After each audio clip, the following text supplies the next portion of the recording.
So in this Google Docs tutorial, I will be showing you how to insert word art here on Google Docs. So if I were to go ahead and type in word art here and I want to insert something below, go to the top left, press insert. There's a bunch of different options here, but scroll down to where it says drawing and then press on new. Once you're on this page right here, I want you to go ahead and select, there's the text box right there. There's a bunch of different options. You can go ahead and press action right here. Go down right here to where it says word art.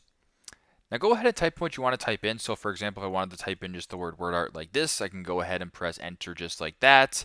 And now my word art is created. So you can go ahead and make it larger or smaller. You can also go ahead and change the color of this as well if you want. You can go ahead and change the border color. So if you want to change it to like a black border, you can also change the thickness of the border as well. If you want to make it more thick or more thin, you can kind of play around with it that way. You can also change how it looks as well as the font style. So you can go ahead and play around with that. If this looks good to you, go ahead and press save, and then you've added your word art just like that. So that's how you guys can insert word art on Google Docs. Thanks again for watching, and hope this helps.